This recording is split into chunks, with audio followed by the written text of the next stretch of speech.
Hello mga ka-Ate Jane! Welcome back to the channel. Kamusta po kayo? Magandang umaga, magandang hapon, magandang gabi. Saan lupalop man kayo ng mundo naroroon. Kamusta? Sana'y okay na okay kayo. Sobrang init sa labas. Huwag mong kalimutang uminom ng maraming tubig para iwas po sa heat stroke. Anyway, maraming salamat sa muling pagbisita sa aming channel at muli na naman po nagbabalik si Ate Jane para maghandog sa inyo ng panibagong kwento.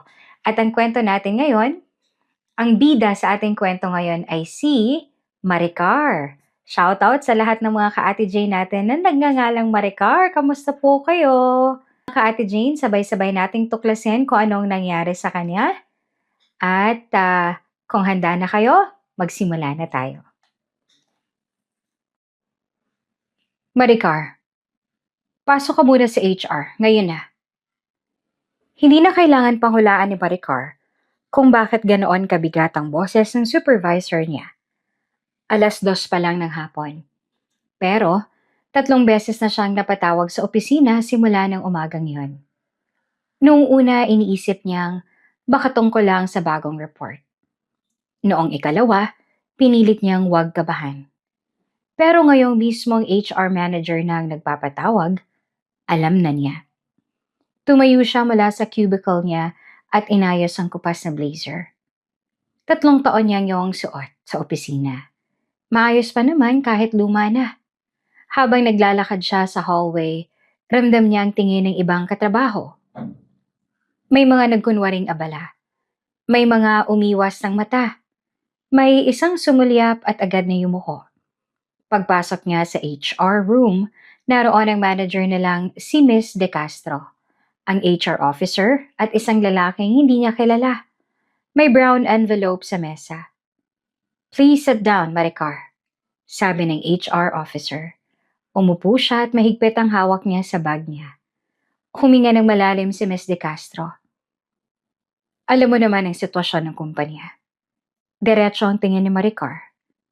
"May tanggalan po?" Tumango ang manager. "May restructuring, kasama ang department mo sa affected." Parang humigpit ang leeg niya. "Kasama po ako?" Inusog ng HR officer envelope sa harap niya. "Effective today." Hindi agad niya hinawakan ng sobre. "Pero top performer po ako last quarter." "We know," sagot ng HR officer. "This is not about performance." "May notice po ba? May transition? May chance bang ilipat ako sa ibang team?" Tahimik ang tatlo sa loob ng ilang segundo. Pagkatapos sinabi ng lalaking hindi niya kilala, "We can offer separation pay equivalent to 2 months. 2 buwan. 3 buwan siyang halos hindi mag-leave. 2 beses siyang umuwi ng hating gabi para lang tapusin ang reports ng buong team. Ilang beses din niyang sinalo ang trabaho ng iba at ang kapalit niyon ay 2 buwan. Pinilit niyang hindi mabasag ang boses niya. Kailan ko po makukuha?" "Within 7 banking days."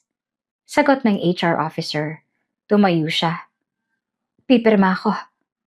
Nilagdaan niya ang mga papel na hindi na binabasa ang buo. Isa-isa, 3 perma, isang initials. Tapos binalik niya ang ballpen sa mesa. "Thank you for your service, Maricar," sabi ni Miss De Castro. Gusto niyang tumawa, pero hindi niya ginawa. Paglabas niya ng opisina, bumalik siya sa cubicle niya. Kinuha niya ang tumbler, 2 notebook, family picture nila ng asawa niyang si Noel, at isang maliit na rosaryo na bigay ng nanay niya bago ito namatay. Ipinagkasya niya lahat sa isang eco bag. Lumapit ang katrabaho niyang si Jessa. "Uy, sorry, Mare." Ngumiti naman si Maricar ng pilit. "Okay lang. May malilipatan ka naman agad yan, magaling ka naman." "Salamat." Iyon lang, wala na siyang lakas para sa mahahabang usapan. Lumabas siya ng building ng mainit ang muka at malamig ang mga kamay. Pagdating niya sa terminal, sa kanya tinawagan si Noel. Sumagot ito sa 3 ring. "Bakit?" Napapikit si Maricar. Hindi man lang hello. Nawalan ako ng trabaho. Tahimik sa kabilang linya. Noel, anong ibig mong sabihin? Kasama ako sa tinanggal. Effective today. May maikling buntong hininga. Sinabi ko na sa'yo eh. Dapat inayos mo pakikisama mo dyan. Masyado kang tahimik. Baka hindi ka napapansin. Napatingin si Maricar sa kalsada. Tanggalan nga eh. Marami kaming tinanggal. Oh, ayun na. Anong gagawin mo ngayon? Parang may kumurot sa dibdib niya. Hindi mo malang ba ako tatanungin kung okay ako? Ano bang gusto mong gawin ko? Bumalik ang trabaho mo? Natahimik siya. Muling nagsalita si Noel. Umuwi ka na lang. Pag-usapan natin. Pero iba ang tono nito. Walang lambing, walang pag-aalala. Parang may problema lang sa bayarin sa tubig. Pag-uwi niya sa bahay ng pamilya ni Noel, sinalubong siya ng binanyang si Aling Nena sa sala. Nakaupo ito sa monoblock chair. May hawak na abaniko at nanonood ng hapon na drama. Oh, bakit ang aga mo? Tanong nito nang hindi siya tinitingnan ng diretsyo. Nawalan po ako ng trabaho. Doon lang ito humarap. Ha? Tanggal po ako. Nagtaas ng kilay ang matanda. Nako, kailan pa? Ngayon lang po. Lumabas naman sila Arnie, ang bunsong kapatid ni Noel. Mula sa kusina. Totoo? Wala ka ng sweldo? Nagpakawala ng maikling tawa si Aling Nena. Paano na yan? Dati pa naman ang taas ng tingin mo sa sarili mo dahil may opisina kang pinapasukan. Hindi na sumagot si Maricar. Dumiretso na lang siya sa maliit na lang kwarto ni Noel sa likod ng bahay. Makalipas ang isang oras, dumating si Noel. Pagpasok nito sa kwarto, hindi man lang siya niyakap. Nagpatawag si Mama sa hapunan, sabi nito. Pwede bang dito na lang muna ako? Kakain ka ba o hindi? Tumayo siya. Wala rin naman siyang mapapala kung tatanggi. Sa hapagkainan, 6 silang nakaupo. Nasa gitna ang pritong galunggong, munggo at isang plato ng hiniwang mangga na may bagoong. Dati, si Maricar madalas na hinahanapan ni Aling Nena ng opinyon. Kung maalat ba ang sabaw, kung kulang sa bawang ang gisa, kung masarap bang pagkaing niluto nila Arnie. Ngayon, parang hangin na lang siya. Ma, bayad mo na ba yung sa motor? Tanong ni Noel. Bukas pa, sagot naman ni Aling Nena. At ala Arnie, yung internet kailan due? Sa katapusan. Ma, baka pwede nating ayusin yung bubong sa likod, tumatagas na naman. Tingnan natin, basta tipid-tipid muna. Nandoon si Maricar, katabi lang nila. Pero wala malang ni isang nagtanong kung kamusta siya. Kung may natira ba siyang pera, kung ano ang plano niya. Kumuha siya ng isang perasong isda. Biglang sinabi ni Aling Nena. Noel, ikaw na lang kumuha ng malaking peraso. Tutal ikaw naman ang may trabaho. Napatigil si Maricar. Napansin niya nila Arnie at nagkibit-balikat. Praktika lang, ate. Alam mo naman ngayon. Ibinaba ni Maricar ang kutsara niya. Hindi pa siya tapos kumain pero nawala na siya ng gana. Nang gabing yon, nahiga siyang tulala sa manipis na lang kutsyon. Gising pa si Noel at may hawak na cellphone. Noel, mahina niyang sabi. Maghahanap agad ako bukas. Aba dapat lang. Makakaambag pa rin naman ako, huwag kang mag-aalala. Hindi agad sumagot ang lalaki. Pagkatapos sinabi nitong, sana nga. Iyon lang. Lumipas ang 5 araw na paulit-ulit. Gumigising si Maricar ng 6:00. Naghahanda ng almusal para sa lahat. Naghahanap ng trabaho online gamit ang luma niyang cellphone. At tumatanggap ng malamig na tingin sa bawat sulok ng bahay.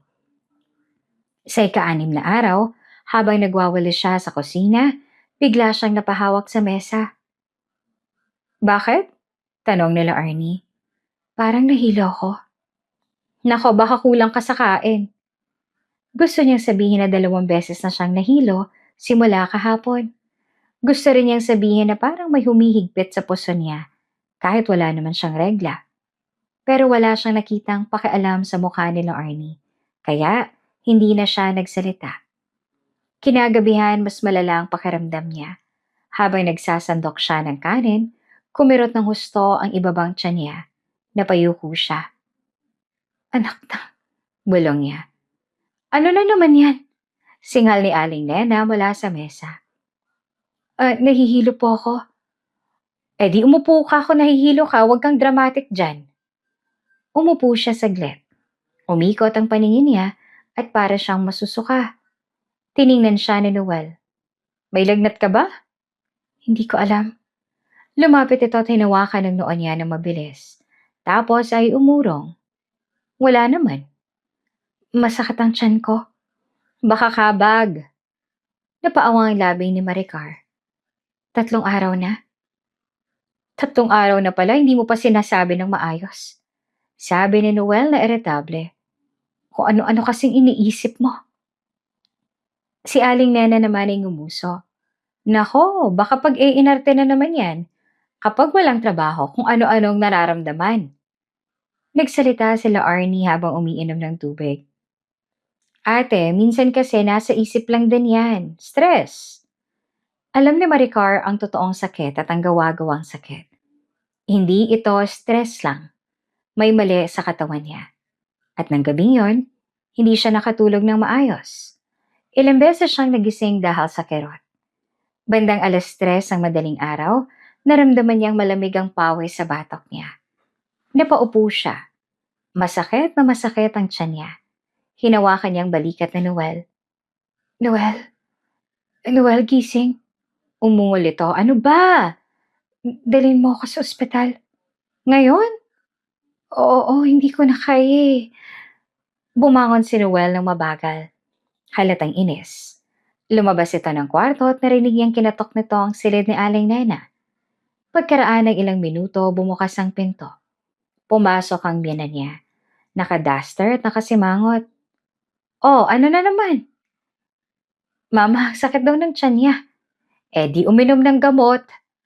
Huminga ng putol-putol si Maricar. Hindi na po talaga kaya. Lumapit si Aling Nena, tiningnan siya mula ulo hanggang paa at saka nagsalita. Kapag dinala ka sa ospital, sino magbabayad?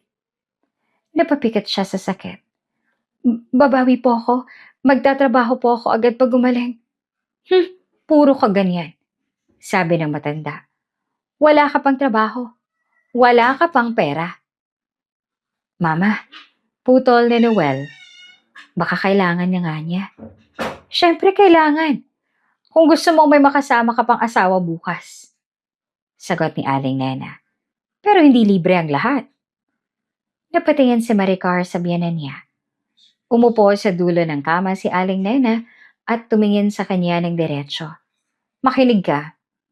Kung ooperahan ka at kami ang gagastos, babayaran mo yan. Opo, nanginginig na sagot ni Maricar. Huwag kang basta oo. Bayaran mo sa trabaho. Hindi siya agad nakapagsalita. Nagpatuloy ang matanda. Malamig ang boses. Dito ka magtatrabaho sa bahay. Lahat ng utos susundin mo. Habang may utang ka sa amin, wala kang karapatang magreklamo. Parang lalong sumikip ang dibdib ni Maricar. Wag mo akong mamama. Sagot mo ba ang ospital? Tumingin siya kay Noel. Akala niya kahit papaano ay doon siya kakampi. Pero nakatayo lang ito sa may pinto. Tahimik at walang tutol. Walang kahit isang salita. Tama na. Pumapayag ka? Tanong ni Aling Nena. Sunod-sunod naman ang tibok ng puso ni Maricar. Masakit ang katawan niya. Nahihilo siya at kailangan niya ng tulong. At malinaw sa kanya na walang tutulong ng walang kapalit. Opo. Mahinang sabi niya. Lakasan mo! Opo. Tumayo si Aling Nena. Mabuti. Noel, magbihis ka na. Dali na natin. At ikaw, Maricar, tandaan mo to. Simula ngayon, hindi ka na pwedeng maging pabigat dito. Napaiyak si Maricar pero tahimik lang. Kumuha siya ng panyo at pinunasan ang mukha niya. Ilang minuto pa, Sinakay na siya ni Noel sa tricycle papuntang ospital. Sa biyahe, hawak niya ang tiyan niya at pilit na hindi sumigaw. Dumadaan ang ilaw ng mga tindahan at poste sa gilid ng kalsada. Nakatingin lang si Noel sa unahan. Parang ordinaryong gabi lang ito. Noel, mahina niyang tawag. Ano? Natatakot ako. Aba natural. Hindi yun ang sagot na hinihintay niya. Pagdating sa emergency room ng municipal hospital, isinugod siya ng nurse examination bed. Mabilis ang mga tanong. Mabilis ang pagkuha ng dugo. Mabilis din ang pagpasok ng doktor. May tenderness sa lower abdomen, sabi ng doktor matapos siyang suriin. Kailangan ng ultrasound agad. Lumipas ang halos isang oras bago bumalik ang doktor, dala ang resultang hawak sa folder. May problema sa matres at may internal bleeding. Diretsong sabi nito. Kailangang operahan sa lalong madaling panahon. Parang lumutang ang paligid ni Maricar. Dok, delikado po ba? Kung maaagapan, hindi. Pero hindi na pwedeng ipagpabukas. Lumapit si Aling Nena. Nakararating lang kasama sila Arnie. Magkano? Nagbigay ang doktor ng tansya. Sa gamot, labs at procedure, mga 70,000 ang aabutin depende sa gamit na kakailanganin. Pwede pong tumaas ng konti, sabi ng doktor. Nanlaki ang mata nila Arnie. 70,000 at pwede pang tumaas. Tumingin si Aling Nena kay Maricar. Hindi awa ang nasa mukha nito. Kalkulasyon. Paglabas ng doktor, mukhang matanda sa kanya at mahinang nagsalita. Narinig mo? 70,000. Isipin mo yan. Gusto ni Maricar sabihin na hindi niya ginustong magkasakit. Gusto niyang sumigaw na asawa siya ni Noel. Hindi tauhan. Pero wala siyang lakas. Lumapit ang nurse. Ma'am, kailangan na po namin ng pirma ng consent. Kinuha ni Noel ang ballpen. Pumirma siya, mabilis, walang emosyon. Habang inihahanda si Maricar para sa operasyon, dumukwang si Aling Nena sa tabi ng kama at bumulong. Paglabas mo rito, magsisimula ka na magbayad. Isang pinggan, isang labada, isang utos bawat araw. Naiintindihan mo? Mahina siyang tumango. Magaling. Tinulak na ng nurse ang kama niya papunta sa operating room. Nakatingin siya sa puting kisame habang umaandar ang gulong ng kama. Nanginginig ang mga daliri niya. Gusto niyang may humawak sa kamay niya. Gusto niyang marinig kay Noel na magiging okay ang lahat. Pero nang lingunin niya ito sa may pinto, ang nakita lang niya ay ang asawa niyang nakatayo sa tabi ng ina nito. Parehong seryoso, parehong walang lambot sa mukha. At doon, unang pumasok sa isip ni Maricar ang tanong na hindi niya kayang sagutin. Nang mawala ang trabaho niya, nawala rin ba ang halaga niya bilang tao sa bahay na yon? Tumigil ang kama sa harap ng operating room doors. Nilagyan siya ng takip sa ulo at inayos ang swero. Ma'am, relax lang po, sabi ng nurse. Pumikat sa Maricar. Sa huling segundo bago bumukas ang pinto, narinig niya ang boses ni Aling Nena mula sa di kalayuan. Siguraduhin mo, Noel, na pag gumaling yan, kikilos na agad. Hindi tayo charity. At sa unang pagkakataon mula nang mag-asawa siya, malinaw na malinaw kay Maricar na hindi na siya tinitingnan ng pamilyang yon bilang kapamilya. Isa na lang siyang utang na kailangang singilin. Bumangon ka na, hindi ka pwedeng humiga buong araw rito. Dahan-dahang dumilat si Maricar. Masakit pa rin ang puso niya. Mabigat ang katawan niya. At tuyo ang lalamunan. Nasa maliit siyang kwarto nila ni Noel, nakahiga sa manipis na kutsyon na may amoy pa ng gamot at betadine sa damit niyang suot. Mahina siyang napalingon sa pinto. Nandoon si Aling Nena, nakaduster na bulaklakin, may hawak na tabo at bimpo. Hindi malamang ito mukhang bagong gising. Tila kanina pang nag-aabang. Ma, paos na sabi ni Maricar. Huwag mo nga akong tawagin ganyan kung hindi ka rin kikilos.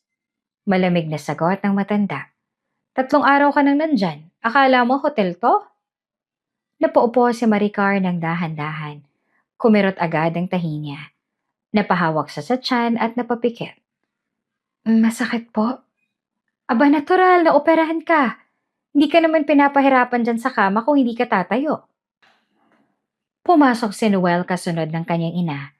Nakabihis na ito para pumasok sa trabaho. May pabango itong amoy lemon. Malinis ang polo at planchado ang pantalon. Isang saglit inisip ni Maricar na baka lalapit ito para tulungan siya. Pero tumayo lang ito sa may pader. Noel, mahina niyang tawag. Hindi ko pa kaya. Umayos lang ito ng kwelyo. Sabi ni Mama may mga pinggan daw sa lababo. Konti lang naman. Parang hindi siya narinig ng tama. Ano? Hindi ka naman pagbubuhati ng sako, pinggan lang. Napatitig sa Maricar sa asawa. 3 araw pa lang mula nang maoperahan siya. Ni hindi pa nga siya nakakalakad ng maayos papuntang banyo nang walang alalay. Lumapit si Aling Nena at inabot sa kanya ang bimpo. Magilamos ka. Huwag kang mukhang kawawa dyan. Kapag dumating ang kapitbahay at nakita kang ganyan, iisipin na lang kami ang salbahe. Gusto niyang matawa, pero mas mabigat ang sakit kesa inis. Mabagal siyang tumayo mula sa kama. Nanginginig ang tuhod niya. Pagkatapos ng 2 hakbang, napasandal siya sa dingding. Mainit ang noon niya. Parang umiikot na naman ang paningin niya. Sinulyapan siya ni Noel. Dahan-dahan ka na lang. Iyan lang at wala nang kasunod. Pagdating niya sa kusina, bumungad agad sa kanya ang lababong puno ng pinagkainan. May amoy kawali, may kaldero ng sinaing, may mga basong may bakas pa ng kape. Nasa mesa ang amoy ng pritong tuyo at suka. May natapon pang mantika sa sahig na hindi malang pinunasan. Napahawak siya sa gilid ng lababo. Ito po ba lahat? Hindi pa nga kompleto yan. Sagot nila Arnie mula sa likod niya.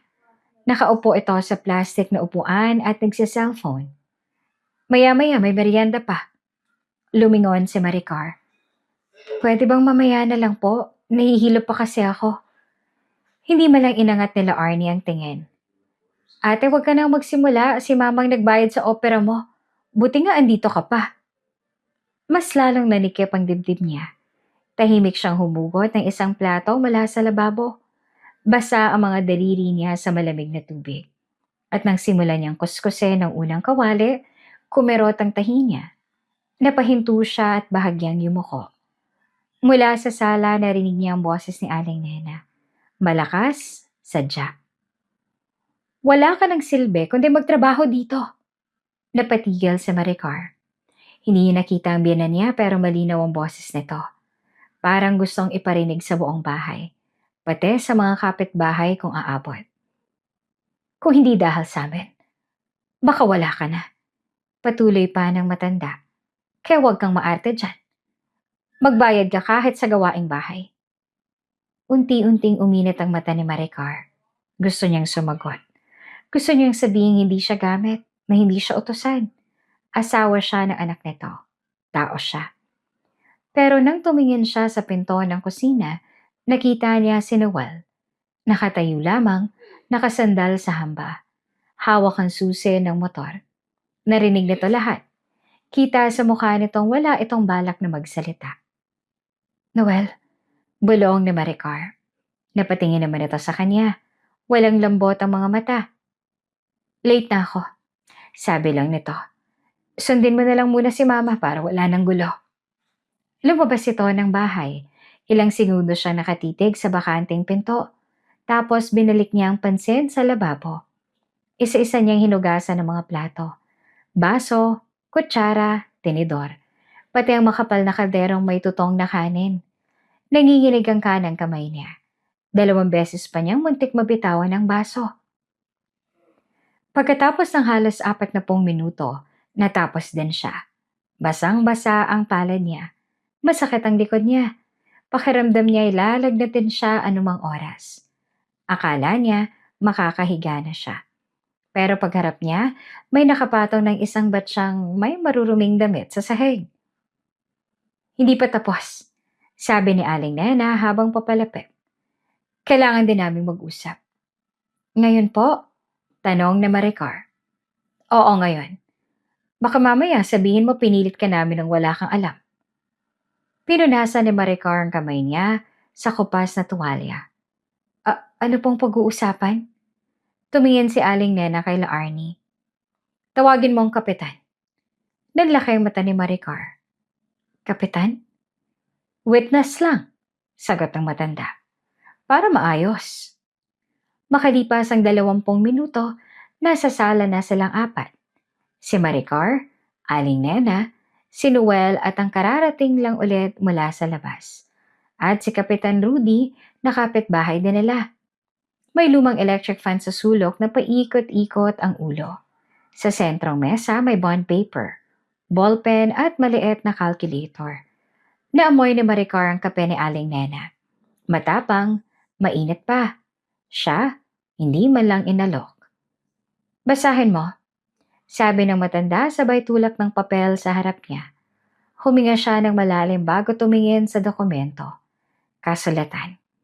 Nakasulat doon na si Maricar de la Cruz bilang asawa ni Noel de la Cruz ay tumatanggap ng utang na 93,450 pesos para sa kanyang operasyon. Laboratory tests, gamot at hospital expenses.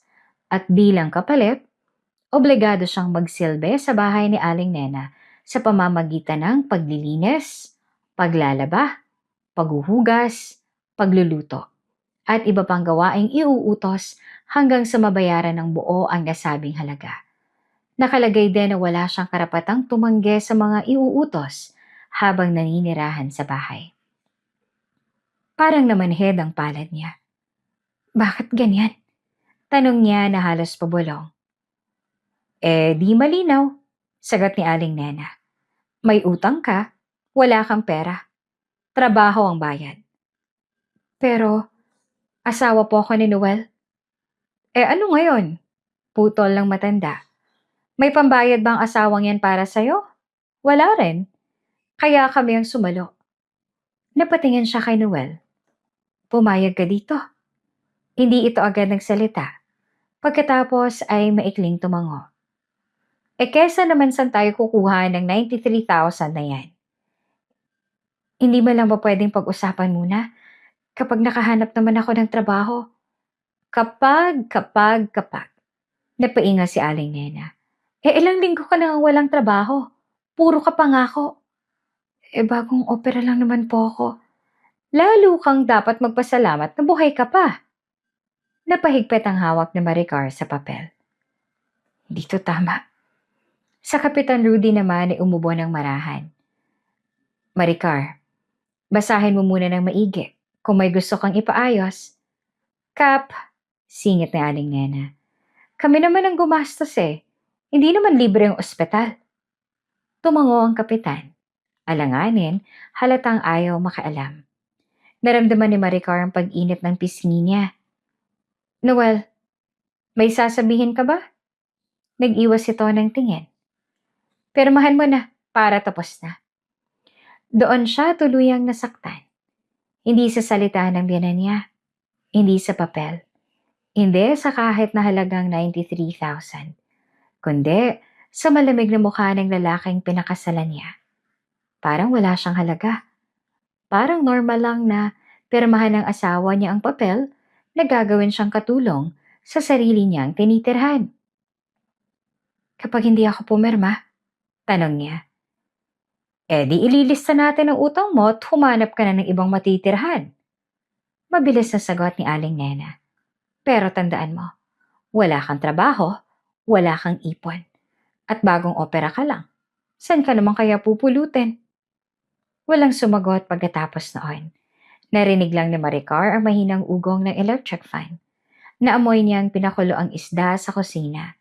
Sa labas ay may dumaan na tricycle at may batang sumigaw sa kanto. Karaniwang hapon sa barangay. Pero sa loob ng bahay na yon, parang unti-unti siyang sinisikipan ng hangin. Mabagal niyang kinuha ang ballpen. Dito, sabi ni Aling Nena sabay turo sa ibabang bahagi ng papel. Nanginginig ang kamay niya habang pumipirma. M. De La Cruz. Hindi pantay ang sulat niya. Huminto pa siya sa gitna dahil kumirot ang tahi niya. Pagkatapos ng pirma, kinuha agad ni Aling Nena ang papel at sinuri iyon. Ayos. Para bang simpleng resibo lang ang hawak nito. Tumayo si Noel. Aalis na ako. Napatingala si Maricar. Aalis ka na? May pasok ako. Ikaw nang bahala rito. At lumabas na naman ito. Napakagat si Maricar sa labi para hindi siya umiyak sa harap nila. Ngumiti naman ang bahagya si Aling Nena. Konting tagumpay sa mukha. Mabuti. Simula bukas, 5:00 kagigising. Ikaw sa pinggan, walis, laba, tsaka tanghalian. Huwag ka mag-aalala. Tuturuan kita ng tamang pagbabayad. Ibinaba ni Maricar ang tingin niya sa sarili niyang kamay. May bakas pa iyon ng dishwashing liquid. Maputla ang mga daliri niya, mahina ang katawan niya pero malinaw na malinaw ngayon ang kalagayan niya sa bahay na yon. Hindi na siya asawa. Hindi na rin siya kapamilya. Isa na siyang taong may utang na kailangang sunod-sunuran. At ang pinakamasakit, ang mismong asawa niyang pumayag na mangyari iyon. Bilisan mo na yan, hindi matatapos mag-isang labada. Napangiwi si Maricar habang nakayuko sa batya. Basa ang kamay niya. Kulubot na ang mga daliri at kakababad sa tubig. Mabigat ang bawat galaw niya. Kada kusot ng damit, sumasakit ang tiyan niya. Parang hinihilang tahi niya sa loob. Naririnig mo ba ako? Dagdag ni Aling Nena mula sa likod. Opo, mahina niyang sagot. Hindi man lang lumilingon. Nasa likod bahay siya. Maliit ang espasyo, may semento pero may mga basag na parte. May isang gripo sa gilid na tuloy-tuloy ang patak ng tubig. Sa tabi niya 3 batya ang nakahilera. Isa para sa mga sabon, isa para sa banlaw, isa para sa huling hugas. Pero ang pinakamabigat, iyong tambak ng damit. Lahat yan kay Arnie, sabi ni Aling Nena kanina habang tinuturo ang 2 malaking basket. Hindi marunong maglaba yan, ikaw na. Mahigit 50 peraso. May maong, may jacket, may makakapal na tuwalya. Lahat basa na dahil binabad na sa sabon. Huminga si Maricar ng mabigat. Hinila niya ang isang maong na pantalon. Mabigat, basa. Kumapit ang sabon sa sugat niya sa kamay. Ang bagal mo talaga. Narinig niyang sabi nila Arnie mula sa likod. Nakasandal ito sa pinto, may hawak na iced coffee. Ate, 1 linggo ka na dito, hindi ka pa sanay? Hindi sumagot si Maricar. Piniga niya ang pantalon. Kailangan niyang gamitin ang buong lakas niya para mapiga ang tubig. Nang gawin niya yon, kumirot ng husto ang tiyan niya. Napahinto siya. Napaupo sa maliit na bangko. Huy! Sigaw ni Aling Nena. Ano na naman yan? Nahihilo po. Nako, tamad ka lang. Napapikat si Maricar. Masakit po talaga eh. 3 araw ka ng ganyan. Putol ng matanda. Kung totoo yan, matagal ka na sanang bumagsak. Tahimik lang sila Arnie. Pero may maliit itong ngiti. Sumipsip pa ng iced coffee habang pinapanood siya. Pinilit ni Maricar na tumayo ulit. Nanginginig ang tuhod niya. Bumalik siya sa batya at kumuha ng damit. Kusot ulit. Piga ulit. Sunod-sunod ang hininga niya. Mabigat, hindi pantay. Lumipas ang halos 1 oras. Puno na ng bula ang paligid. Basa ang damit niya sa talsik ng tubig. May amoy ng sabon sa hangin. Matapang, sumasakit sa ilong. May halo ring amoy pawis dahil sa init ng hapon. Hindi pa tapos? Tanong ni Aling Nena. Konti na lang po. Lumapit ang matanda. Tiningnan ang natitirang labada. Konti? 10 pa yan. Pagod na po kasi ako. Biglang tumaas ang boses ni Aling Nena. Anong pagod? Ano bang ginawa mo buong buhay mo? Nakaupo sa opisina, naka-aircon, tapos ngayon pagod ka na sa konting labada? Napayuko si Maricar. Hindi ka na babalik sa dati mong buhay. Dagdag ng matanda. Dito ka na, kaya masanay ka na. Mula sa gilid narinig niya ang mahinang tawa nila Arnie. Ate, ang ate-ate mo talaga, sabi nito. Parang ikaw lang na operahan sa mundo ah. May dumaan pang isang kapitbahay sa labas ng gate. Sumulyap ito sa kanila. Nakita si Maricar na basang-basa. Nakayuko, nanginginig ang kamay. Uy, Nena! Tawag ng kapitbahay. Siya ba yung bagong opera? Oo, sagot ni Aling Nena. Walang kahihiyan. Pero tignan mo, nag-iinarte lang. Kaya pa naman palang maglaba. Napatingin ang kapitbahay kay Maricar. Sandaling naawa tapos umalis din. Mas lalo siyang napahiya. Pinilit niyang bilisan ang galaw niya. Isa, dalawa, tatlo, sunod-sunod niyang kinusot ang damit. Hindi niya napinansin ang sakit. Gusto niya lang matapos. Pero habang tumatagal, lalo siyang nanghihina. Nagsimulang umikot ang paningin niya. Humawak siya sa gilid ng batya.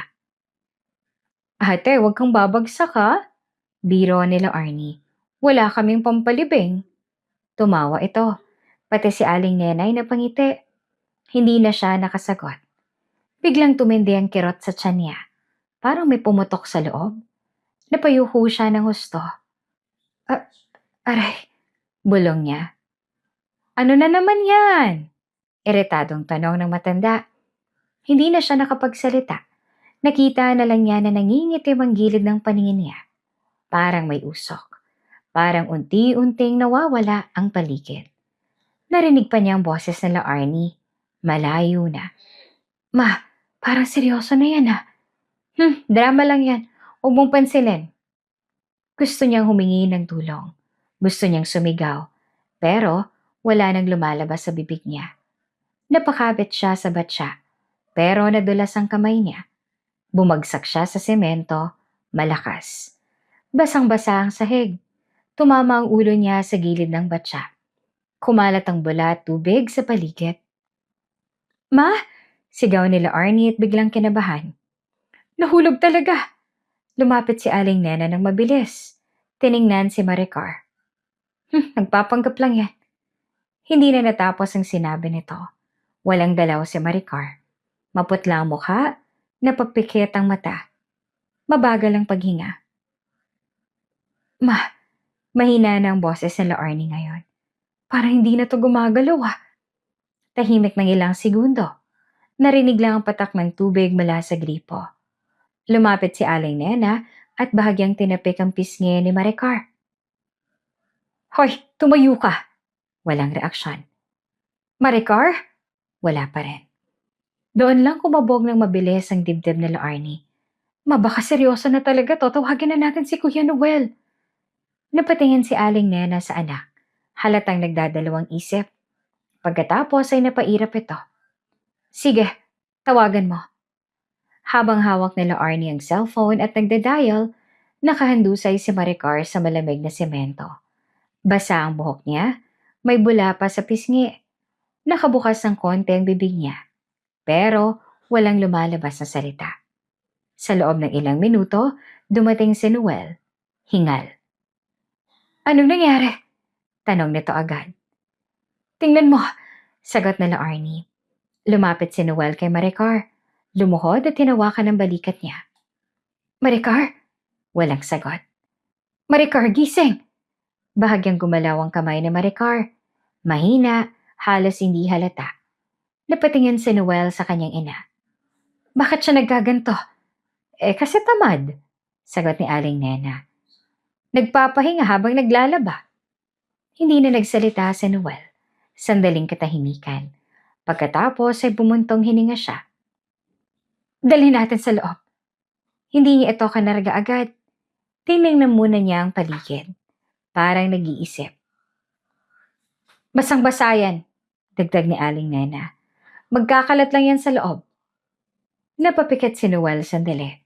Pagkatapos, hinawakan niya ang kamay ni Maricar at hinila ito papalapit sa pintuan.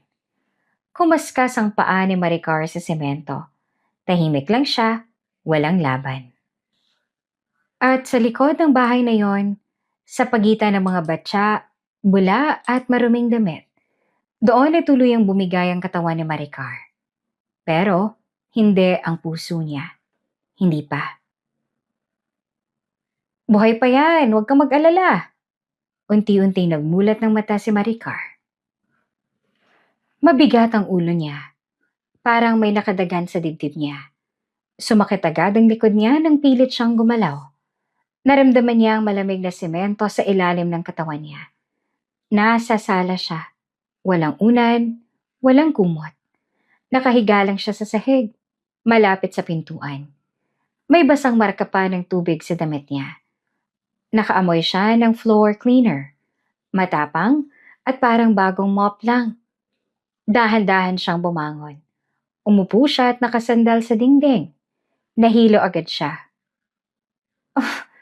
Napahawak siya sa ulo. Walang lumapit. Naririnig niya ang TV sa kabilang kwarto. Malakas, may nag-aaway na karakter sa drama. May halakhakan din mula sa kusina. Parang normal lang ang lahat. Hello? Mahina niyang tawag. Walang sumagot. Pinilit niyang tumayo. Nang maipatong niyang paa niya sa sahig, kumirot agad ang tiyan niya. Napahawak siya sa dingding habang dahan-dahang naglakad palabas ng sala. Pagdating niya sa kusina, nakita niya sila Arnie, nakaupo, kumakain ng pansit, may hawak na kutsara at tinidor. Oh, sabi nito nang makita siya. Gising ka na pala. Napatingin si Maricar sa kanya. Gaano katagal ako nakahiga? Ewan, mga 1 oras? 2? Kibit balikat nila Arnie. Pinahiga ka lang namin dyan. Wala malang nag-check sa akin? Hindi naman kami nurse. Parang may kumurot sa dibdib ni Maricar. Nasaan si Noel? Pumasok na. Napapikit siya sandali. Hindi malang niya ako hinintay. May trabaho siya, ikaw wala. Hindi na siya sumagot. Lumabas siya ng kusina at bumalik sa sala. Umupo siya sa gilid ng sofa. Nanginginig pa rin ang kamay niya. Hindi pa rin nawawala ang hilo. Maya-maya pa, bumukas ang pinto. Pumasok si Noel. May dala itong plastic na may laman, tinapay at sardinas. Diretso to sa mesa at inilapag ang pinamili. Noel, tawag na Maricar. Hindi agad ito sumagot. Naghubad muna ng sapatos tapos saka siya hinarap. Ano? Napatingin si Maricar sa kanya. Bakit mo ko iniwan sa sahig? Bahagyang kumunot ang noon ni Noel. Ano bang pinagsasasabi mo? Nahimatay ako. Basang-basa ako. Iniwan niyo lang ako doon. Umiling si Noel. Dinala ka nga namin sa loob, diba? Pero iniwan niyo lang ako sa sahig. Saan ka ba namin ilalagay? Sagot nito na iritable na. Hindi naman kami mayaman para may sariling kama ka sa sala. Napahawak si Maricar sa dibdib niya. Asawa mo ko. Ano ngayon? Putol ni Noel. Natahimik siya. Lumapit si Noel sa mesa at kinuha ang bote ng tubig. Uminom ito, siya muling nagsalita. Wala ka namang ambag. Diretso, walang preno. Parang tumigil ang oras para kay Maricar. Ano? Mahina niyang tanong. Wala kang trabaho. Wala kang pera. Kami ang gumasa sa operasyon mo. Kami ang nagpakain sa'yo. Tapos magrereklamo ka pa? Hindi siya makapagsalita. Nagpapakahirap din kami dito. Dagdag ni Noel. Hindi lang ikaw ang may problema. Napapikat si Maricar. Hindi ko namang ginusto na magkasakit. Hindi rin namin ginusto na gumastos ng 93,000. Tahimik ulit. Narinig nila ang boses ni Aling Nena mula sa kwarto. Noel, kumain ka na. Sandali, sagot nito. Pagkatapos bumaling ulit kay Maricar. Kung ayaw mo sa sitwasyon mo, di umalis ka. Parang sinampal siya. Paano ako aalis? Tanong niya. May utang ako. Wala akong pera. Aba, hindi ko na problema yan. Tumalikod si Noel at pumunta sa kusina. Naiwan si Maricar sa sala. Nakaupo, walang galaw. Makalipas ang ilang minuto, narinig niya ang usapan sa kusina. Hindi niya balak makinig pero malinaw ang boses nila. Grabe ang drama na naman niya, sabi nila Arnie. Hayaan mo na, sagot ni Aling Nena. Sanay na ako dyan. Tapos kanina bigla na namang nahimatay. Akala ko tuloy totoo na. Dagdag pa nila Arnie. Drama lang yon, sabi ng matanda. Para kaawaan. Narinig ni Maricar mahinang tawa. Sumunod ang boses ni Noel. Basta gawin niya lang ang trabaho niya, wala akong problema. Napahigpit ang hawak ni Maricar sa damit niya. Kung hindi, tanong nila Arnie. Di bahala siya, sagot ni Noel. Hindi ko na kaya na magdagdag pa ng problema, no? Tahimik sandali. Pagkatapos, narinig niya ang sinabi ni Noel na tuluyang sumira sa kanya. Kung mawala siya, mas madali ang buhay. Parang may bumagsak sa dibdib ni Maricar. Hindi siya gumalaw. Hindi siya huminga ng malalim. Nakaupo lang siya, nakatingin sa sahig. Narinig pa niya ang sagot ni Aling Nena. Huwag ka namang ganyan, asawa mo pa rin yan.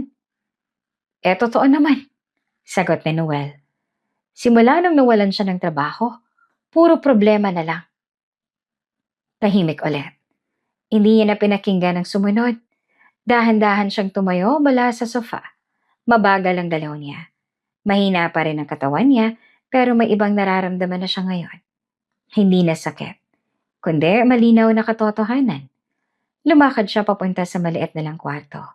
Isinara niya ang pinto, umupo siya sa gilid ng kama. Nakatulala lang siya sa dingding. Ilang minuto pa ang lumipas, tapos ay pumikit siya. Hindi siya umiyak. Hindi siya sumigaw. Tahimik lang siya. Pero sa loob niya ay may isang bagay na tuluyang nabasag. Hindi dahil sa hirap, hindi dahil sa utang, kundi dahil sa taong akala niya kakampi niya. At ngayon malinaw na, mag-isa na lang siya. Tumayo ka na, hindi ka pwedeng nakahiga lang dyan habang may trabaho. Napadilat si Maricar. Mainit ang noo niya, mabigat ang ulo niya. Parang may apoy sa loob ng katawan niya. Nanginginig ang kamay niya kahit nakahawak lang siya sa kumot. Ma, mahina niyang sabi. Huwag mo nga akong tawaging ma kung wala ka namang silbi. Sagot agad ni Aling Nena. Umupo si Maricar sa kama. Napahawak siya sa tiyan niya. Masakit pa rin ang tahi. Hindi pa rin siya ganap na magaling. Pero ilang araw na siyang pinagtatrabaho ng tuloy-tuloy. May lagnat po ako. Lumapit si Aling Nena at hinawakan ng noon niya saglit. Tapos umurong agad. Mainit lang yung katawan mo dahil tamad ka, sabi nito. Hala, kilos ka na. Pumasok sila Arnie sa kwarto. May hawak na bag. Nakabihis na at mukhang aalis. Ate, may bisita tayo mamaya, ha? Sabi nito. Darating si Tita Fe. Di mas lalong dapat kang kumilos. Dagdag pa ni Aling Nena. Ayoko mapahiya. Tumango si Maricar kahit nahihilo siya. Bumangon siya ng dahan-dahan. Nang tumapak siya sa sahig, parang lumambot ang tuhod niya. Magwalis ka muna sa sala, tapos kusina, tapos banyo. Utos ni Aling Nena. Opo. Lumabas siya ng kwarto. Kinuha ang walis. Mabagal ang galaw niya. Kada hakbang, parang may humihila pababa sa kanya. Habang nagwawalis siya sa sala, naramdaman niyang pinagpawisan siya kahit hindi mainit ang hangin. May konting amoy alikabok sa paligid. May mga kalat na papel, plastic at buhok sa sahig. Napahinto siya sandali. Sumandal sa dingding. Oh, ano na naman yan? Sigaw ni Aling Nena mula sa kusina. Sandali lang po. Hindi pwede ang sandali, bilisan mo. Pinilit niyang gumalaw ulit. Walis, dakot, walis ulit. Pagkatapos ng sala, dumiretso siya sa kusina. May mga natirang hugasin. May mantika pa sa kalan. May kaldero na may tutong. Hinawakan niyang lababo. Huminga siya ng malalim. Ate, Sigaw nila Arnie mula sa labas. Darating na si Tita Fe. Mabilis siyang kumilos. Kahit nanginginig ang kamay niya, sinimulan niyang hugasan ng mga pinggan. Pagkalipas ng ilang minuto may narinig siyang boses sa sala. Nena, andito na ako. Tita Fe! Masayang sagot nila Arnie. Lumabas si Aling Nena para salubungin ang bisita. Narinig ni Maricar ang halakhakan nila. Pasok ka. Ang init sa labas, ano? Nako, ang laki-laki ng bahay niyo sabi ng bisita. Hindi naman, sakto lang. Habang nag-uusap sila, tuloy lang si Maricar sa paghuhugas. Nanginginig na ang kamay niya. 2 beses niyang nabitawan ang kutsara. Ate, tawag nila Arnie. Magdala ka nga ng tubig dito. Opo. Pinunasan niya ang kamay niya at kumuha ng baso. Nilagyan ng tubig. Mabagal siyang naglakad papunta sa sala. Pagdating niya, nakita niya ang bisita. Mataba, nakablaos na makulay, may hawak na bag na mukhang mahal. Oh, siya ba yung asawa ni Noel? Tanong ni Tita Fe. Oo, sagot ni Aling Nena. Si Maricar. Napatingin ang bisita sa kanya mula ulo hanggang paa. Bakit parang mukhang pagod na pagod? Bago pa makasagot si Maricar, sumingit na si Aling Nena. Palamunin kasi. Parang may sumuntok naman sa sikmura ni Maricar. Napahinto siya. Wala na ngang trabaho. Kami pang gumastos 93,000 para sa operasyon. Kaya ngayon dito na lang bumabawi. Tahimik si Maricar. Nakahawak pa rin siya sa tray ng baso. Ay, ganun ba? Sabi ni Tita Fe. Buti tinutulungan niyo pa. Oo naman, sagot ni Aling Nena. Hindi naman kami masama. Pero kailangan niya magtrabaho. Hindi pwedeng kain lang ng kain. May mahinang tawa mula kay Arnie. Napayuko si Maricar. Ramdam niya ang init sa mukha niya. Gusto niyang umalis. Gusto niyang itago ang sarili niya. Dito mo na ilagay, sabi nila Arnie. Ibinaba niya ang baso sa mesa. Nanginginig ang kamay niya. Salamat, sabi ng bisita pero hindi na siya tiningnan ulit. Bumalik naman si Maricar sa kusina. Tahimik siyang umiyak habang naguhugas. Hindi niya pinunasan ng luha. Hinayaan niyang tumulo iyon kasabay ng tubig sa lababo. Makalipas ang ilang oras, umalis na ang bisita. Ayan, sabi ni Aling Nena. Di tayo napahiya. Napahawak si Maricar sa gilid ng mesa. Halos hindi na siya makatayo. Hindi pa tapos ang trabaho mo, dagdag ng matanda. Linisin mo ang buong bahay. Napatingin siya. Buong bahay po? Oo. Sala, kusina, banyo, pati kwarto namin. Ay, hindi ko na po kaya. Ano hindi mo kaya? Sino gagawa? Ako? Ulit pa ni Aling Nena. Tahimik si Maricar. Kung hindi mo kaya, edi umalis ka. Dagdag ng matanda. Pero bayaran mo muna ang utang mo. Wala siyang nasagot. Kinuha niyang basahan.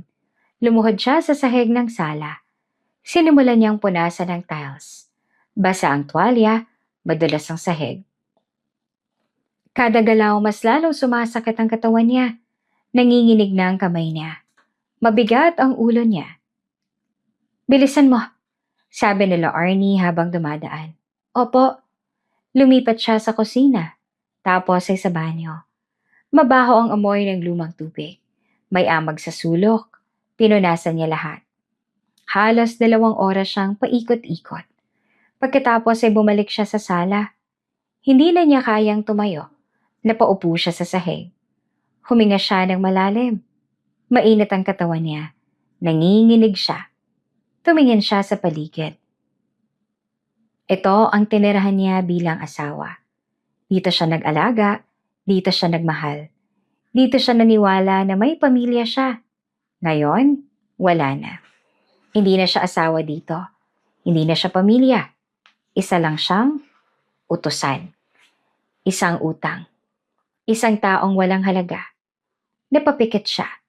At doon sa gitna ng pagod, sakit at kahihiyan, may malinaw na pumasok sa isip niya. Kung mananatili siya dito, mamamatay siya. Hindi agad, pero unti-unti. Sa bawat utos, sa bawat salita, sa bawat araw na wala siyang kakampi, dahan-dahan siyang tumayo. Mahina pa rin siya, pero ngayon ay may isang bagay na nagbago. Hindi na takot ang nangingibabaw sa kanya, kundi desisyon. At alam niyang malapit na siyang kumilos.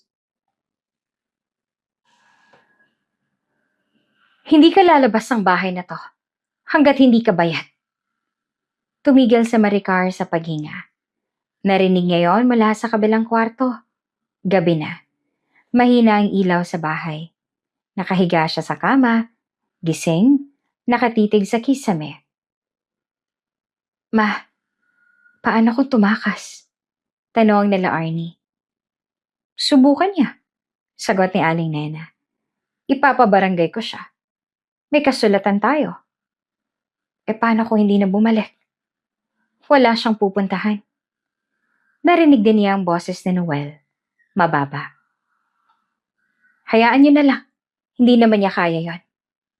Tahimik sandali. Tama, sabi ni Aling Nena. Mahina yan. Hanggang reklamo lang. Napapikit si Maricar. Mahina. Iyon ang tingin nila sa kanya. Dahan-dahan siyang umupo sa kama. Mabagal ang galaw niya para hindi marinig. Kinuha niya ang maliit niyang bag. Yung ginamit niya nung natanggal siya sa trabaho. Binuksan niya iyon. May laman pa. Lumang wallet. 2 damit. Isang maliit na tuwalya at ang rosaryo niya. Kinuha niya ang wallet at binuksan. 1,350 pesos. Iyon lang ang natira sa kanya. Huminga siya ng malalim. Tahimik siyang tumayo. Hawak ang tiyan niya at masakit pa rin ang tahi. Pero mas malakas na ngayon ang loob niya kaysa sakit. Dahan-dahan siyang naglakad papunta sa pinto. Sumilip siya sa labas ng kwarto. Madilim ang sala. Nakapatay ang TV. Tahimik ang bahay. Naririnig lang mahinang hilik mula sa kwarto ni Aling Nena. Isa-isa niyang tinapak ang sahig. Mabagal. Ingat. Hawak ang pader para hindi siya matumba. Pagdating sa pintuan ay huminto siya. Napatingin siya sa paligid. Ito ang bahay na pinaghirapan niyang ayusin noon. Dito siya nagluto. Dito siya naglinis. Dito siya naniwala na may pamilya siya. Ngayon, iiwan niya na. Hinawakan niyang doorknob. Marahang iniikot. Bahagyang bumukas ang pinto. Huminga siya ng malalim at lumabas siya. Malamig ang hangin sa labas. Tahimik ang kalsada. May iilang ilaw mula sa poste. May aso sa malayo na tumatahol. Naglakad siya. Mabagal. Pilit. Kada hakbang ramdam niya ang kirot sa tiyan niya. Hawak niya ang sugat at parang may humihila pababa sa kanya. Konti pa. Bulong niya sa sarili. Wala siyang direksyon. Basta lumayo lang siya. Lumampas siya sa kanto at dumaan sa saradong tindahan. May amoy ng usok mula sa kalapit ng karinderya na bagong patay ang kalan. Nanginginig ang tuhod niya. Napahawak siya sa poste. Hindi ako pwedeng bumalik. Pinilit niyang maglakad ulit. Lumabas siya sa mas malawak na kalsada. Mas maliwanag at may iilang sasakyan na dumadaan. Napahinto siya sa gilid. Huminga siya ng malalim. Saan ako pupunta? Hindi niya alam. Wala siyang kaibigan na malapit. Wala siyang kamag-anak sa lugar. Wala siyang pera para sa matagal ng pananatili kahit sa boarding house. Pero alam niya, hindi na siya babalik. Naglakad siya ulit at tumawid siya sa kalsada. Sa gitna ay bigla siyang napahinto. Umikot ang paningin niya. Nahilo siya. Napahawak siya sa tiyan niya. Masakit. Mas matindi na ngayon. Napayuho siya. Hindi niya napansin ang ilaw ng sasakyang paparating. Malakas. Mabilis. Hoy! Sigaw mula sa malayo. Napatingala si Maricar. Puting ilaw. Diretso sa kanya. Hindi siya gumalaw. Parang nanigas ang katawan niya. Narinig niya ang malakas sa busina. Umilag ka! Pero hindi siya makagalaw. Biglang may humawak sa braso niya. Malakas at hinila siya paatras. Napaatras siya ng 2 hakbang. At sa isang iglap, dumaan ang sasakyan sa harap niya ng mabilis. Malakas ang hangin at halos matumba siya. Napaupo siya sa gilid ng kalsada, humihingal, nanginginig. Anong ginagawa mo? Galit na boses ng lalaki sa tabi niya. Napatingin si Maricar. Isang lalaki, nakaitim na jacket, pawisan, malakas ang paghinga. Gusto mo bang magpakamatay? Dagdag nito. Hindi agad nakasagot si Maricar. Nakatingin lang siya. Hindi. Mahina niyang sabi. Hindi ko lang nakita. Napabuntong hininga ang lalaki. Hindi ka ba marunong tumingin sa daan? Napayuko si Maricar. Pasensya na. Napansin ng lalaki ang kamay niya na nakahawak sa tiyan. Sandali, sabi nito. May sugat ka. Hindi siya sumagot agad. Naoperahan ka ba? Mahina siyang tumango. Napakunot ang noo ng lalaki. Anong ginagawa mo sa labas sa ganitong oras? Hindi niya alam ang isasagot. Tahimik lang siya. Pinagmasdan siya ng lalaki. Maputla ang mukha niya. Pawisan, nanginginig. Teka, sabi nito. Kaya mo bang tumayo? Tinulungan siya nitong tumayo. Mahina ang tuhod niya. Hindi ka okay. Saan ka pupunta? Sabi ng lalaki. Hindi ko alam. Tumingin ang lalaki sa paligid. Tapos bumalik ang tingin sa kanya. May kasama ka ba? Wala. Tahimik ulit. Hindi kita pwedeng iwan dito, sabi ng lalaki. Nag-angat ng tingin si Maricar. Sumama ka muna sa akin. Dagdag nito. Hindi ka tatagal dito. Nagdalawang isip pa siya. Hindi niya kilala ang lalaki. Pero mas hindi niya kayang bumalik. Okay. Mahina niyang sagot. Tumango ang lalaki. Sige, dahan-dahan. Inalalayan siya nito habang naglalakad. Hindi niya alam kung saan siya dadalhin. Hindi niya alam kung anong mangyayari sa kanya. Pero sa unang pagkakataon matapos ang lahat, may isang taong humawak sa kanya para iligtas siya. At hindi para saktan siya. Gising ka na? Dahan-dahan dumilat si Maricar. Puting kisame, malinis, tahimik ang paligid. May mahinang amoy ng sabon at bagong laban na kumot. Malamig ang hangin. May electric fan sa gilid na steady ang ikot. Napakurap siya.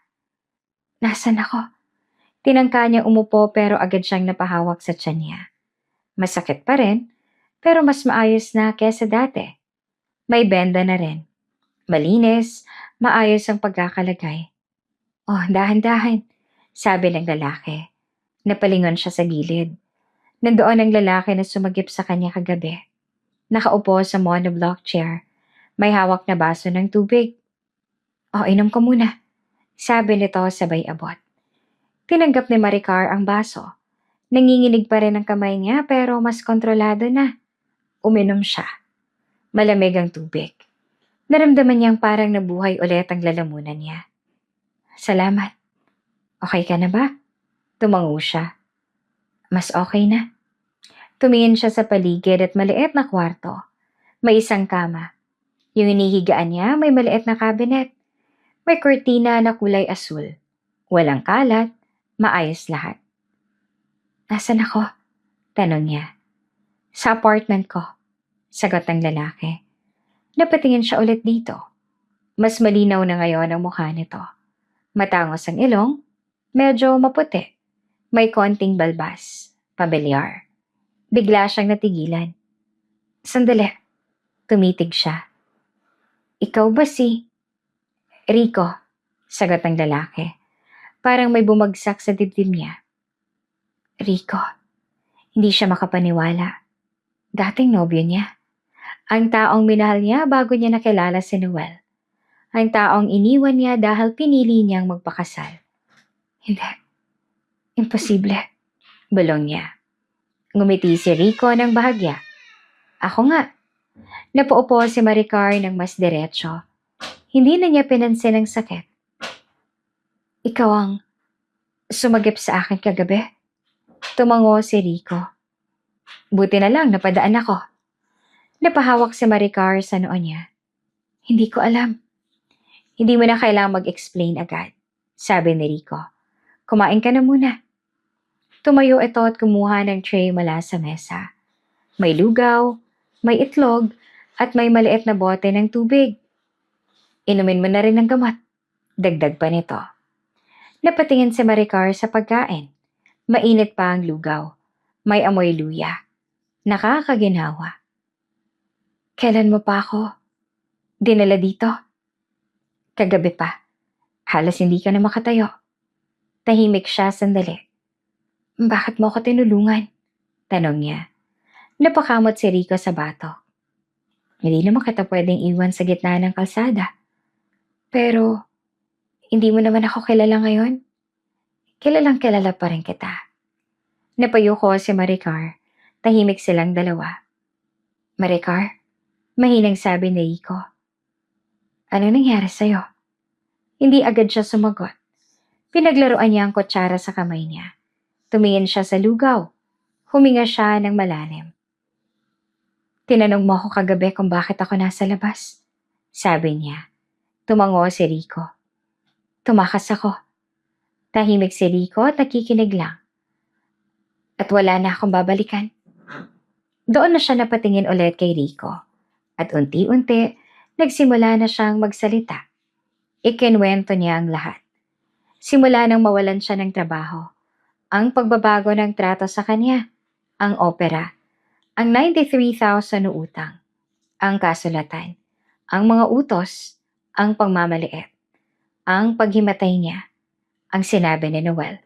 Isa-isa walang tinago. Paminsan-minsan napapahinto siya. Napapahawak sa dibdib pero tinuloy niya. Tahimik lamang si Rico. Pero habang nagsasalita siya, napansin niya ang mukha nito. Mahigpit ang panga, nakasimangot, at ang mata may awa. Hindi awa na mababaw, kundi galit na may halong sakit. Ganun pala nangyari. Mahinang sabi ni Rico matapos siyang magsalita. Tumango si Maricar. Hindi ko na kayang bumalik doon. Hindi ka na babalik. Diretso ang sagot at napatingin siya. Sigurado ka? Tumango si Rico. Oo. May utang ako. Hindi yan utang, pang-aabuso yan. Napatahimik siya. Hindi ka nila pwedeng tratuhin ganon. Dagdag pa ni Rico. Hindi ka katulong. Hindi ka alipin. Parang unti-unting gumaan ang dibdib ni Maricar. Ikaw, mahina niyang sabi. Bakit mo ginagawa to para sa akin? Ngumiti si Rico ng bahagya. Kasi, kilala kita. Tapos, kasi alam ko kung sino ka. Napayo ko si Maricar. Hindi na ako yon. Oo, agad na sagot ni Rico. Ikaw pa rin. Napatingin siya ulit. Nasaktan ka lang. Dagdag nito. Pero hindi ibig sabihin na wala ka ng halaga. Tahimik siya. Ramdam niya ang bigat ng mga salita. Hindi siya sanay na makarinig ng ganito ulit. Hindi siya sanay na may taong naniniwala sa kanya. Maricar, sabi ni Rico na seryoso. Makinig ka. Tumingin siya. Huwag ka nang babalik doon. Napahigpit ang hawak niya sa kumot. Saan ako pupunta? Dito ka muna. Nagulat siya. Hindi pwede. Pwede. Rico, makinig ka muna. Putol nito. Hindi kita pinipilit. Pero hindi ka pwedeng bumalik doon. Mapapahama ka lang. Tahimik siya. Magpagaling ka muna. Dagdag ni Rico. Tapos mag-isip tayo ng susunod na hakbang. Napatingin si Maricar sa kanya. Hindi ka nag-iisa, sabi nito. Doon siya tuluyang napaluha. Hindi niya napigilan. Tahimik siyang umiyak. Hindi tulad ng dati na pigil. Ngayon, malaya. At sa gitna ng pagluha niya, narinig niya ang huling sinabi ni Rico. Huwag ka nang babalik doon. Sisimulan natin ulit ang buhay mo. Hindi pwedeng habang buhay ka na lang nagtatago. Napatingin si Maricar kay Rico. Nasa maliit silang kusina ng apartment. Umaga at mainit ang pandesal na kakabili lang ni Rico. May amoy kape sa mesa. Nakasuot si Maricar ng maluwag na t-shirt at maayos na ang kulay ng mukha niya kumpara nung unang gabing dumating siya roon. Hindi ako nagtatago, sagot niya, mahina. Talaga? Tanong ni Rico. 3 linggo ka na hindi lumalabas sa mag-isa. Natahimik siya. Tama naman ito. 3 linggo na mula nang sagipin siya ni Rico sa kalsada.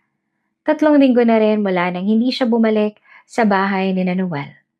Sa loob ng 3 linggong yon, unti-unti na siyang inalagaan ni Rico. Dinala niya ito sa clinic para ipa-check up ang tahi niya.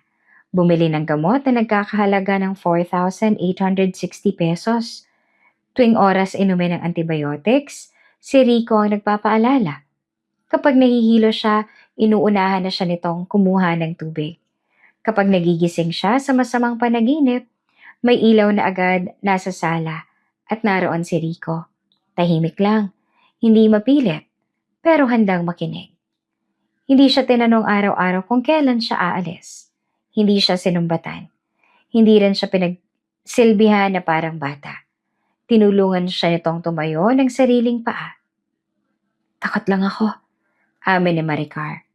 Alam ko, sabi ni Rico. Pero hindi pwedeng takot lang lagi. Inabutan siya nito ng isang brown envelope. Ano to? Buksan mo.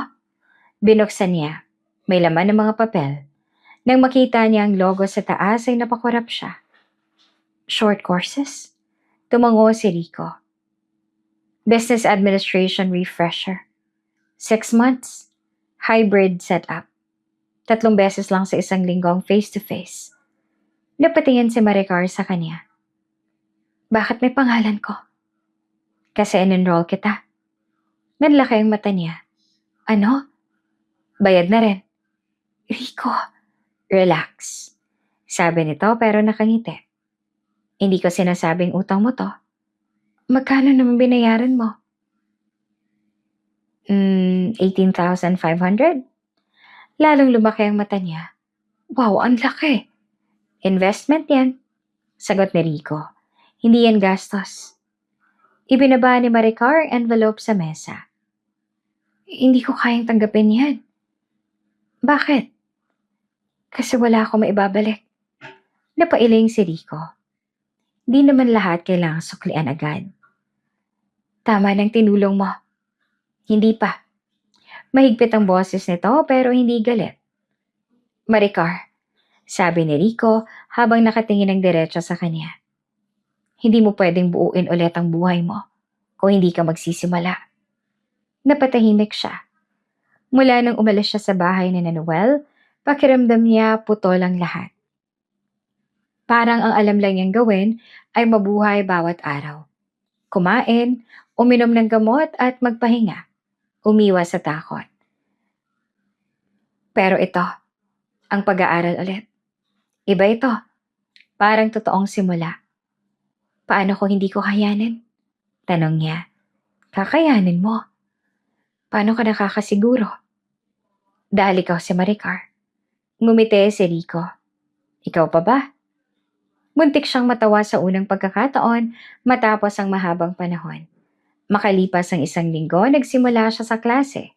Suot niya ang simpleng blouse na binili ni Rico sa ukay sa halagang 180 pesos at itim na slacks na dati pa niyang gamit. Nasa labas sila ng training center. Maliit ang building pero maayos. May amoy papel at air freshener sa lobby. May mga estudyanteng mas bata sa kanya. May iilan ding kaedad niya. Huminto siya sa may pinto. Rico, bulong niya. Ano? Parang gusto kong umatras. Ngumiti si Rico. Expected ko na yan. Hindi siya sumagot. Gusto mo ba talagang umatras? Tanong nito. Tumingin siya sa loob. Nakita niya ang mga tao, mga upuan, projector, whiteboard. Naalala niya bigla ang dati niyang sarili. Yung Maricar na kayang humarap sa team meeting. Yung may planner. Yung marunong sumagot ng diretso. Yung may pangarap. Pagkatapos, naaalala niya ang isa pang bersyon ng sarili niya. Yung Maricar na nakahandusay sa sahig. Yung pinapirma ng kasulatan. Yung pinagtawanan. Napahigpit ang hawak niya sa bag. Ayoko nang bumalik sa dati kong buhay, sabi niya. Hindi ka babalik doon, sagot ni Rico. Pero kailangan mong lumakad pa abante. Huminga siya ng malalim. Sige, pumasok siya. Nung una, mahirap. May mga araw na hindi siya makasagot sa recitation. May mga sandali na natitigilan siya kapag may lalaking malakas ang boses sa classroom. May isang beses pang muntik siyang umiyak sa CR dahil may kaklase siyang nagsabi, simple lang yan. Samantalang nahirapan siya sa worksheet. Pero hindi siya sumuko. Gabi-gabi, nagre-review siya sa maliit na mesa sa apartment. Katabi niya ang isang yellow pad ballpen at lumang laptop ni Rico na pinaayos nito sa halagang 3,200 pesos para magamit niya. Minsan, si Rico pang nagtitimpe sa antok habang inaantay siyang matapos. Basahin mo ulit ang case study, sabi nito isang gabi habang nagtitimpla ng kape. Pangatlong beses ko na. Kaya mo yan. At unti-unti, kaya nga niya. Sa ikalawang buwan, siya nang sumasagot ng buo sa klase.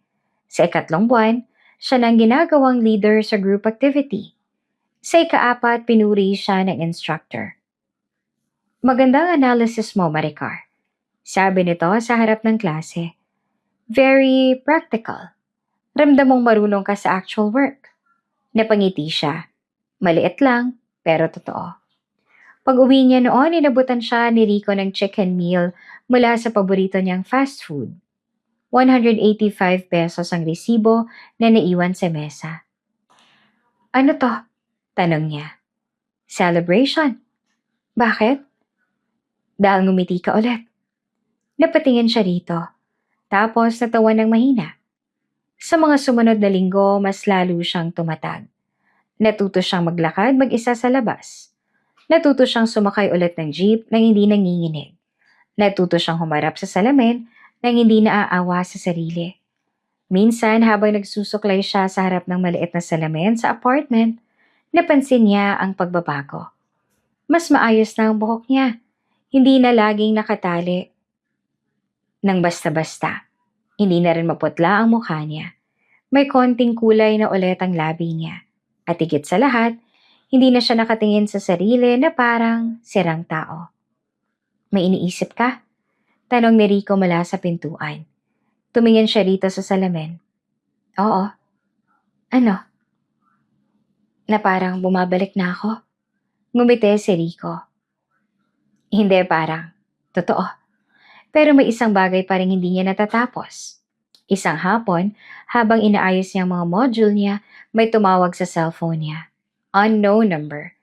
Hindi niya na sana sasagutin pero bigla siyang kinabahan. Hello? Sagot niya. Maricar. Boses ang babae na matigas pero pamilyar. Nanlamig ang likod niya, si Aling Nena. San ka nagtatako? Tanong agad nito. Akala mo ba tapos na ang utang mo? Ang kapal naman ng mukha mo. Hindi agad nakasagot si Maricar. Sumagot ka. Doon siya napatingin kay Rico na nasa kabilang bahagi ng sala. Napansin nito ang pamumutla ng mukha niya at agad na lumapit. Ano? Bulong ni Rico. Tinanggal ni Maricar ang cellphone sa tenga at binulong.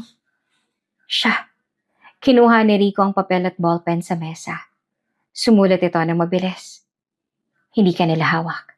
Tinitigan ni Maricar ang sulat.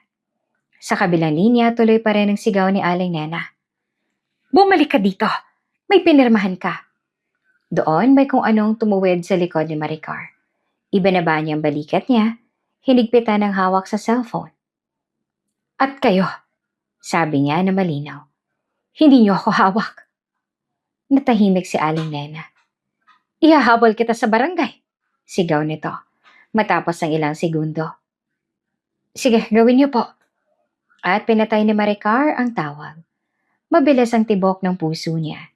Nanginginig pa rin ang kamay niya. Pero sa pagkakataong to, hindi dahil sa takot lang, dahil sa tapang.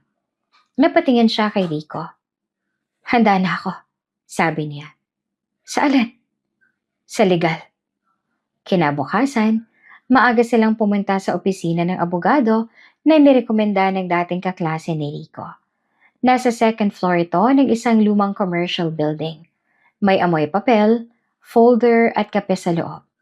Sa mesa ng abogado, maayos ang stack ng dokumento. May malaking kalendaryo sa dingding at electric fan sa sulok. May basehan tayo para sa psychological at emotional abuse. Paliwanag ng abogado matapos marinig ang buong kwento niya. Hindi ito madali, pero posible. Kailangan mo bang ituloy? Hindi na nagdalawang isip si Maricar. Opo, sagot niya. Sigurado ka? Tumango siya. Oo, gusto ko pong kumawala. Inilapag ng abogado ang unang set ng form sa harap niya. Kinuha ni Maricar ang ballpen. Hindi na nanginginig ang kamay niya tulad noon. Isa-isa niyang pinirmahan ng mga papel. Bawat pirma parang pagputol sa tanikala. Bawat letra parang pag-amin sa sarili na tapos na siya sa buhay na iyon. Paglabas sila ng opisina, maliwanag ang araw. Mainit ang hangin at may dumaan ng mga estudyante, empleyado, tricycle at tindera ng taho sa kanto. Ordinaryong hapon para sa ibang tao. Pero para kay Maricar, iyon ang araw na tuluyan siyang humiwalay sa sakit. Huminto siya sa hagdan at huminga ng malalim. Okay ka lang? Tanong ni Rico. Ngumiti siya. Totoo, buo. Oo, sabi niya. Ngayon lang ulit. Congratulations, Miss Maricar de la Cruz. You passed with distinction. Napahigpit ang hawak ni Maricar sa certificate. Nakatayo siya sa harap ng maliit na stage sa training center. May hawak siyang papel na nagpapatunay na natapos niya ang 6-month program. Hindi lang basta natapos, kundi may mataas na marka. May konting palakpakan mula sa paligid. Ngumiti siya. Hindi pilit. Totoo. Pagbaba niya sa stage, agad siyang sinalubong ni Rico. Oh, sabi ko sa'yo eh. Sabi nito habang inaabot ang maliit na bouquet ng bulaklak na bilhin niya sa halagang 350 pesos. Hindi ka lang basta babawi, lalagpas ka pa. Napangiti si Maricar. Salamat. Hindi ako, sagot ni Rico. Ikaw yan. Huminga siya ng malalim. Hindi na siya yung dating Maricar. Hindi na yung babaeng nanginginig sa bawat sigaw. Hindi na yung nakayuko habang pinapahiya. Ngayon, nakatayo siya. Diretso, may kumpiyansa. Pagkatapos ng graduation, hindi na siya nag-aksaya ng oras. 2 linggo. 2 linggo siyang nag-apply sa iba't ibang kumpanya.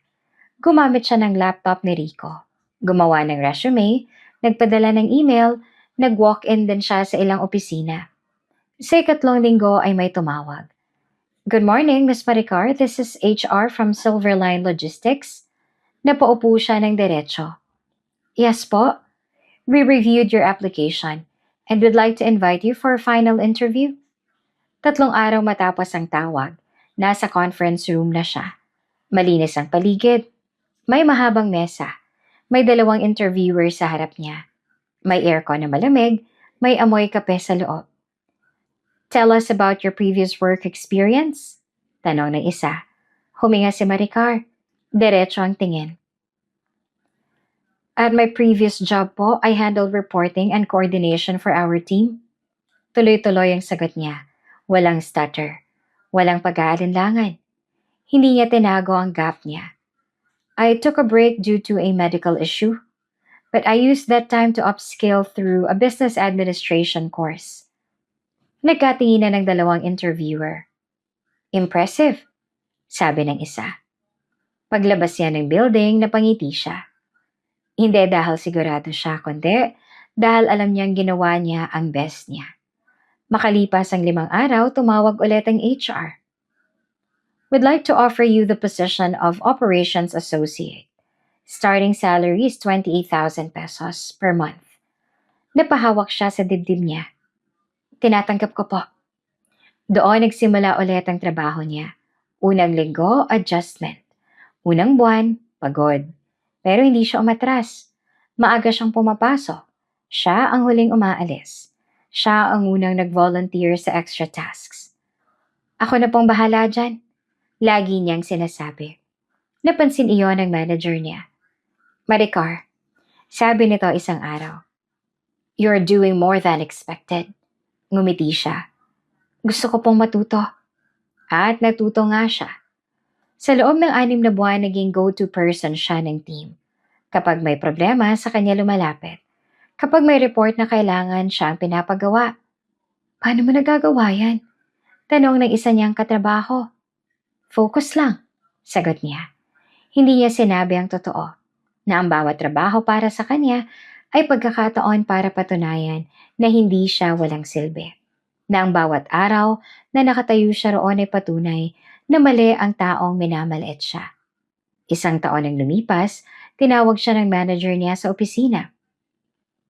Maricar, sabi nito, "We're promoting you to Senior Operations Supervisor." Nanlaki ang mata niya. Sir, you earned it. Bagong sahod, 45,000 pesos. Mas mataas na posisyon. Mas malaking responsibilidad. Pero hindi siya natakot.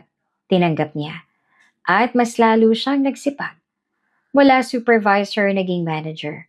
Mula manager naging senior manager. Sa bawat posisyon, mas dumadami ang taong nakatingin sa kanya. Ma'am, paano niyo po nagawa? Tanong ng bagong empleyado. Ngumiti si Maricar. Hindi ako tumigil. 3 taon ang lumipas. Isang umaga, pinatawag siya sa head office. Mas malaking building. Glass walls, malinis, tahimik. Pumasok siya sa boardroom. Nandoon ang mga directors. Maricar, sabi ng chairman. We've been observing your performance. Tahimik siyang nakikinig. You increased efficiency by 35% in your department. You reduced operational cost by 2.3 million in 1 year. Napatingin siya. We need someone like you at the top. Tumigil sandali ang chairman. Effective next month, you will be the new CEO of Silverline Logistics. Parang tumigil ang mundo. Sir, mahina niyang sabi. This is not charity. Dagdag ng chairman. You earn this. Hindi siya agad nakasagot. CEO, siya. Yung babaeng pinagugas ng pinggan. Pinaglaba kahit bagong opera. Yung pinapirma ng kasulatan. Ngayon, siya ang mamumuno. Paglabas niya ng building, hawak niya ang kontrata. May sahod na 180,000 kada buwan. May company car, may sariling opisina. Pero higit pa doon, may dignidad, may halaga. Tumigil siya sa labas. Huminga siya ng malalim. Naaalala niya ang nakaraan. Ang sahig na kinahandusan niya. Ang boses ni Noel, wala ka namang ambag. Napangiti siya. Hindi dahil masaya siya sa nangyari noon, kundi dahil alam niyang hindi na siya babalik doon. Maya-maya, dumating si Rico. Oh, ano sabi? Tiningnan niya ito. Tapos inabot ang papel. Binasa ni Rico. Unti-unti lumaki ang ngiti nito. CEO. Tumango si Maricar. Natawa si Rico. Grabe ka. Umiling siya. Hindi ako. Kundi, yung lahat ng pinagdaanan ko. Tahimik sandali. Tapos nagsalita si Rico. Proud ako sa'yo. Napangiti si Maricar. At sa pagkakataong yon, malinaw sa kanya. Mula sa pagiging inalipin, siya na ngayon ang namumuno. Next applicant, Noel de la Cruz. Napatingin si Maricar sa listahan. Hindi siya agad gumalaw. Ma'am, tanong ng HR staff sa tabi niya. Papapasukin ko na po. Tahimik siyang nakaupo sa dulo ng mahabang mesa sa interview room. Malinis ang paligid. Glass walls, may projector sa gilid. May amoy kape at bagong print na papel. CEO siya. Pero sa sandaling yon, parang bumalik ang lahat. Noel, dahan-dahan siyang tumango. Papasukin ninyo. Bumukas ang pinto. Pumasok si Noel. Naka-long sleeves. Medyo luma ang tela. Hindi na planchado ng maayos. May folder na hawak, halatang kinakabahan. Hindi pa siya tumitingin sa harap. Good morning po, sabi nito. Good morning, sagot ng HR. Umupo si Noel sa harap ng mesa. Please introduce yourself, sabi ng isa pang interviewer. Huminga si Noel. My name is Noel de la Cruz. I have 5 years of experience in... Naputol siya. Unti-unti niyang tinaas ang tingin niya at doon niya nakita si Maricar. Naka-formal suit, maayos ang buhok, diretso ang upo. Nakatingin sa kanya. CEO. Nanlaki ang mata ni Noel. Maricar? Tahimik ang buong kwarto. Hindi agad nagsalita si Maricar. Tinitigan lang niya ito. Ito ang lalaking nagsabi sa kanya. Wala ka namang ambag. Ito ang lalaking hinayaan siyang mahimatay sa sahig. Ito ang lalaking mas pinili ang pamilya kesa sa kanya. Ngayon, nakaupo ito sa harap niya. Nag-a-apply. Continue, sabi ni Maricar na kalmado. Hindi naman makapagsalita si Noel. Sir, paalala ng HR. Napakurap si Noel. Yes po. Pero halatang hindi nabuo ang isip nito. My experience includes...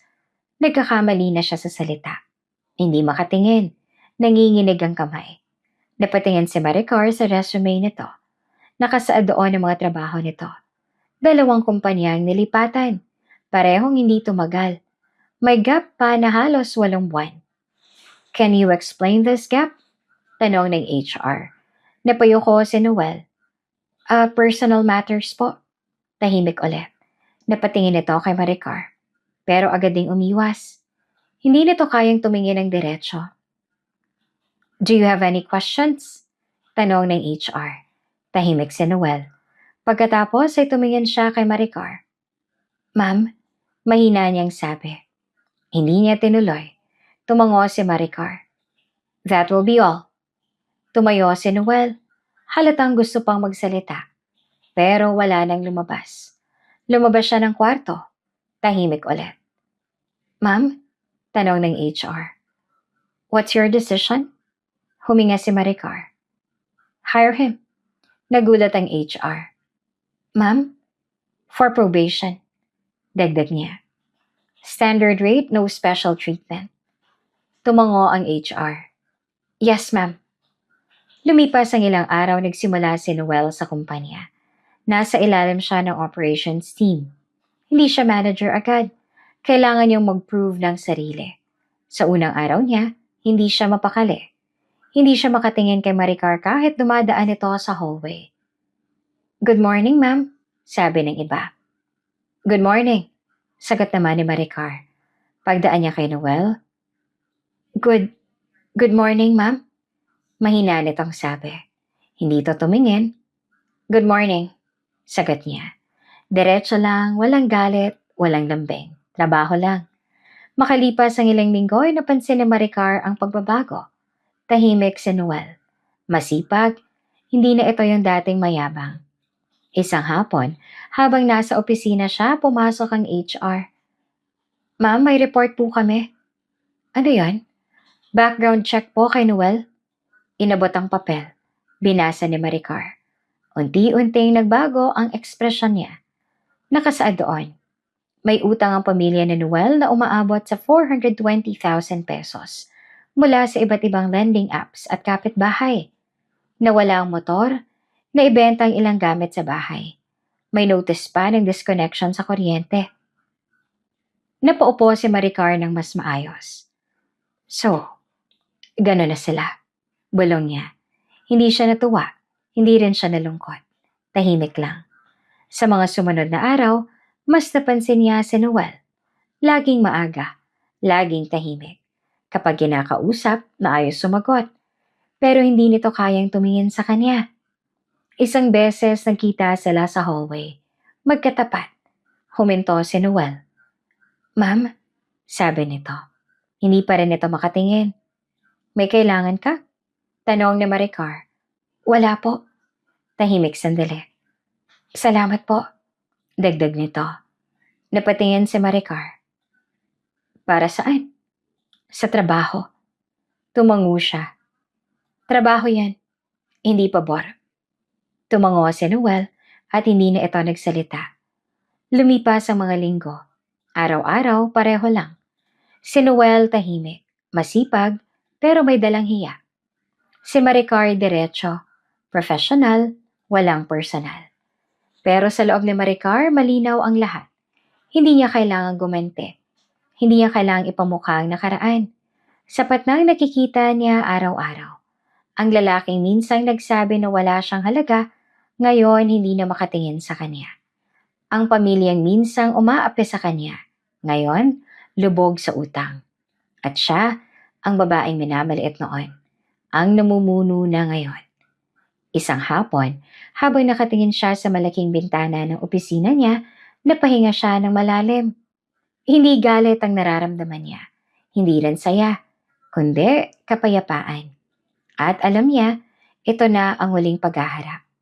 Hindi niya na kailangan ng iba pa. Ma, may balita po ako. Napatingin si Maricar mula sa laptop niya. Nasa opisina siya. Tahimik, malinis ang mesa, may kape sa gilid. Kalahati pa lang ang bawas. May amoy ng papel at printer ink sa paligid. Ano yan? Tanong niya.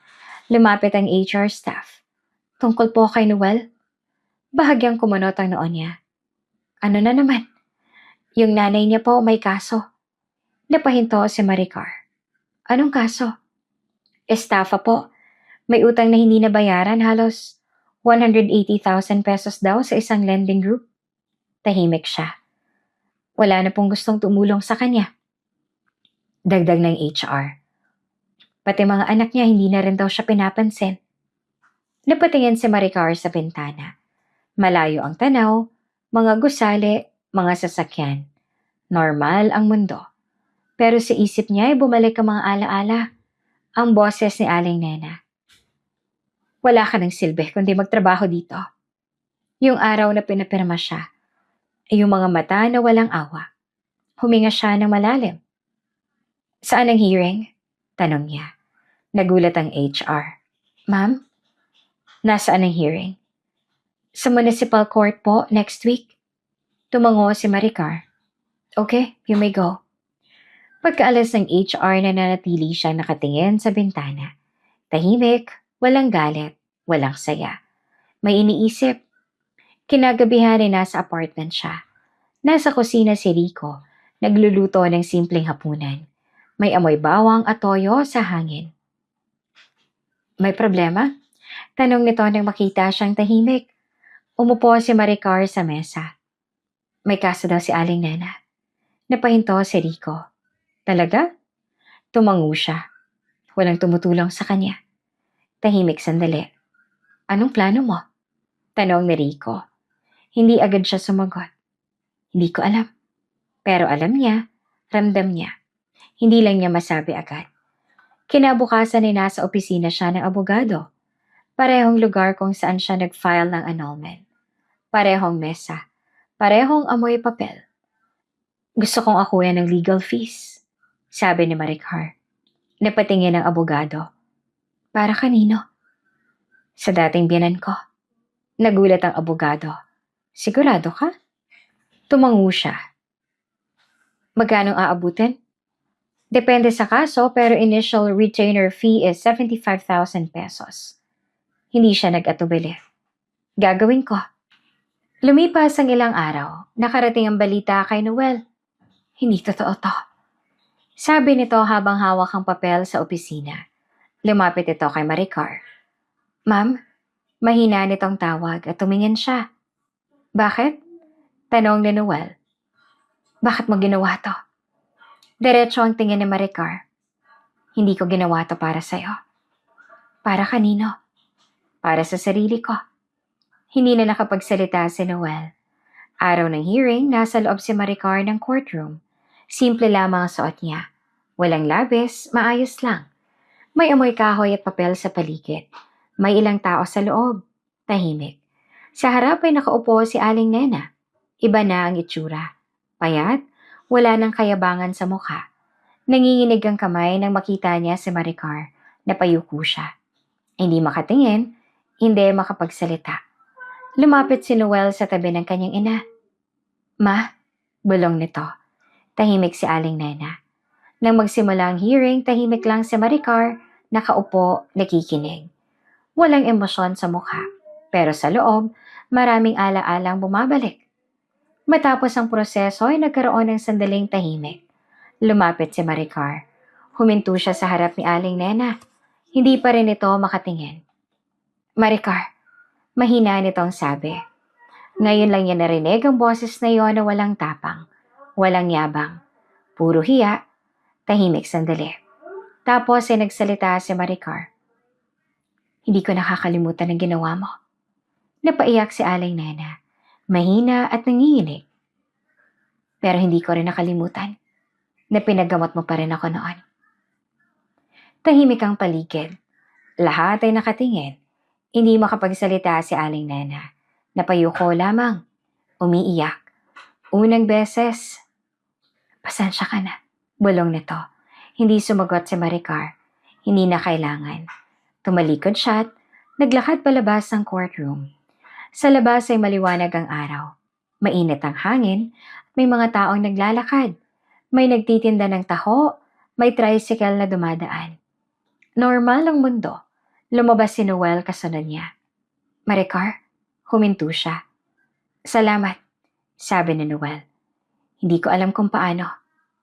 Hindi mo kailangan, putol niya. Tumango si Noel. Hindi na ito nagsalita. Hindi na rin siya.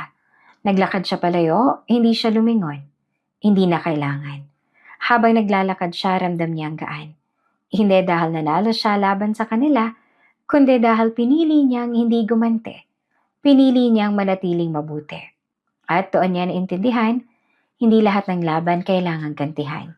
Minsan, ang tunay na panalo ay ang manatiling mabuti, kahit nasaktan ka. At dito na nga po nagtatapos ang kwento ni Maricar ngayong araw. Gusto ko yung last part mga ka-Ate Jane, no? Sabi niya na, hindi lahat ng laban kailangang gantihan. Minsan, ang tunay na panalo ay ang manatiling mabuti, kahit nasaktan ka. Grabe yung naging experience ni Maricar sa kanyang mother-in-law at sa kanyang asawa. But at the end, pinili niya pa rin gumawa ng tama sa kanila. Another realization ko pa mga ka-Ate Jane, dun sa first part natin, yung nung first time na nawalan siya ng trabaho, biglang naging iba yung pagtrato sa kanya ng family ng husband niya. Somehow, medyo close siya sa reality, na masaklap man, pero pag marami kang pera, marami din taong nakapaligid sa'yo. Pero pag wala ka ng pera, unfortunately, magiging iba rin ang pakikitungo ng mga tao sa'yo. Anyway, ikaw ka Ate Jane, ano naman ang realization mo o natutunan mo sa kwento natin today? Comment mo naman sa baba. Maraming salamat muli sa pagsama sa akin sa ating kwentuhan ngayong araw at magkita-kita tayong muli sa susunod pa. Mag-ingat ang lahat. Good night and God bless everyone. Bye-bye!